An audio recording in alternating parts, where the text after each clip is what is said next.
So the Maxwell Garden was created 10 years ago. It used to be just an old yard part of the church, but there was a community consultation and reached out to everybody in the neighbourhood.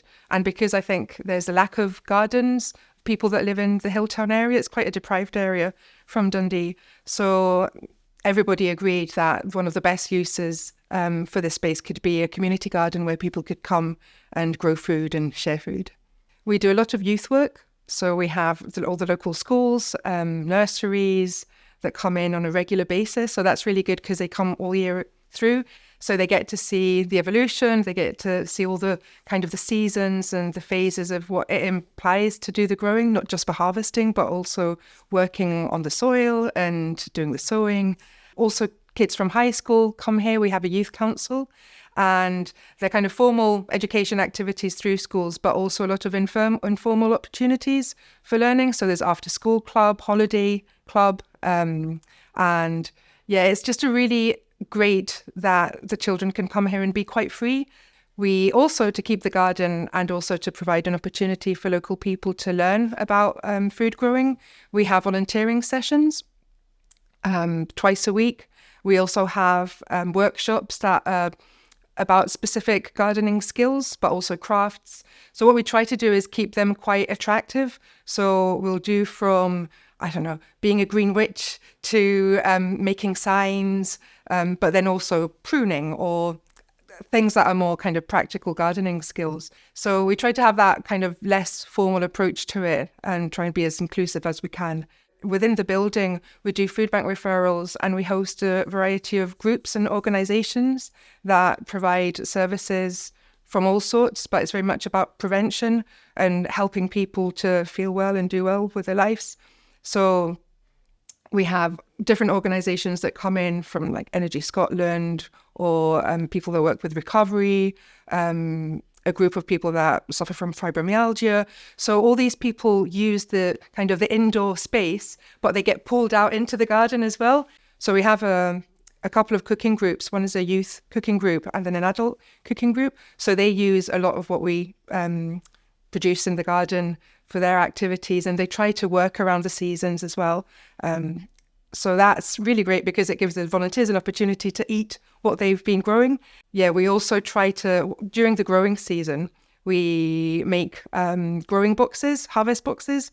So we fill those with all sorts of wild and wonderful vegetables and edible flowers and herbs and even edible weeds. So the idea of those boxes is not that we give people a lot of food. We don't have kilos and kilos of potatoes every week, but we do have a really good variety. We also have a tool and seed library. So we came up with that idea of setting up a library where people can borrow gardening tools, but also books and get free seeds and seedlings from us.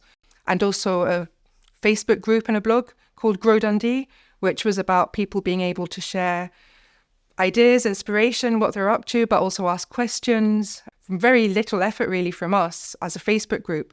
But we've got, I think there's 2,000 people on it right now, which are all local people that are interested in growing.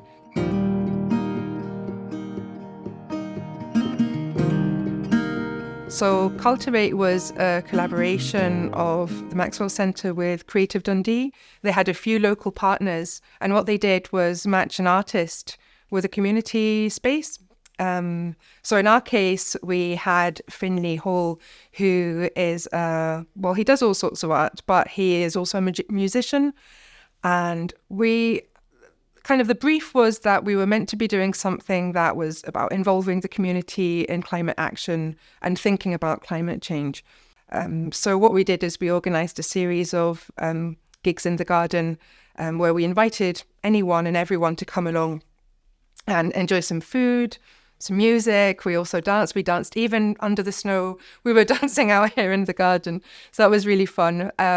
So one of the concerts I remember really well, it was a lady who plays the saw and it was a very magical kind of tune that you feel you're in the sky or something. And in that kind of group, there were school children, there were people from the church, there was a group of people that are vegans with kind of a very kind of radical look. Then we had the volunteers from the garden. So it was just such a lovely combination, something you would never get at any concert venue.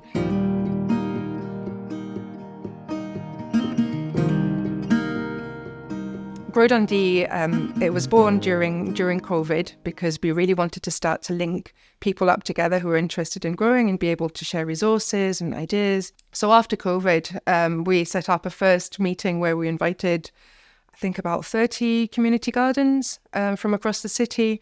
And we talked about what could we do as a network that we couldn't do as individual groups.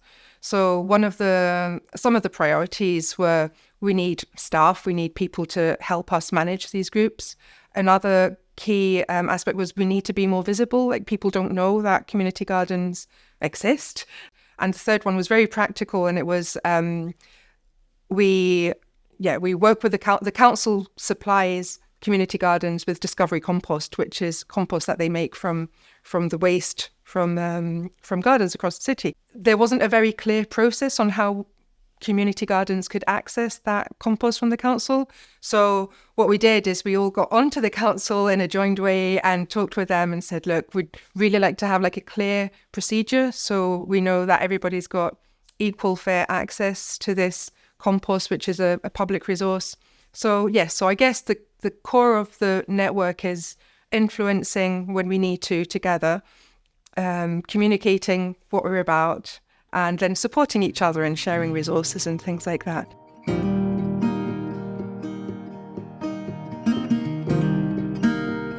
In Dundee, we set up one of the climate hubs.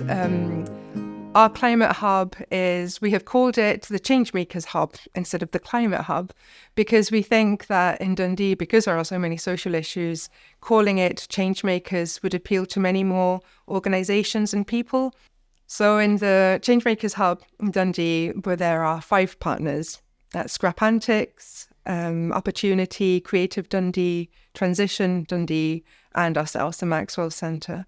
So I think something quite unique about our climate hub is that we're very much interested in working on how do we do things in a more creative way. So how do we work together, environmental sector, social sector, arts sector, how do we make change happen? But yeah, in more creative and more original ways and try new things out. So, and the other aspect of the Dundee Changemakers is that we're really keen to make it much more inclusive, because sometimes when it comes to climate conversations, many people are excluded from them.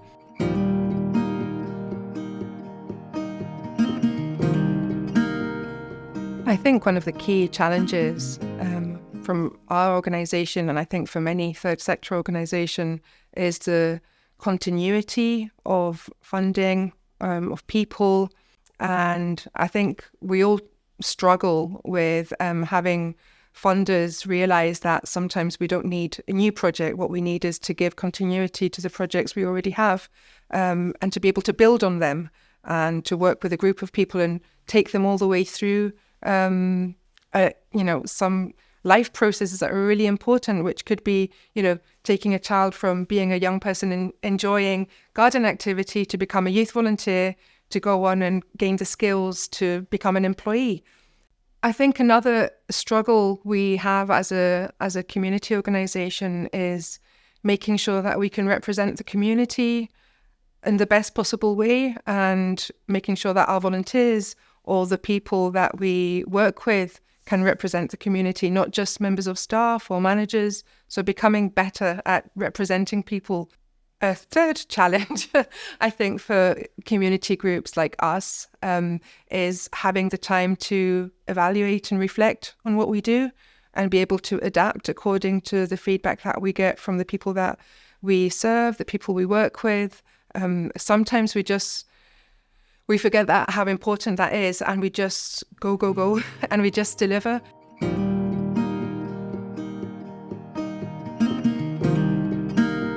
I think in the future, I think for the MAXwell Centre and Garden, it is very much about consolidating what we have, having that security going forward, So rather than growing, because we've already grown a little bit, but you don't want to grow too much because you want to keep it real and keep it consistent, then making sure that we're testing new initiatives and ideas that come from the people that we work with. But I think, the main aim really is consolidating and doing what we do as the best we can and sharing what we're learning on our way with other groups, so we can all learn from each other and learn from all the the good things and the not so good things that we do.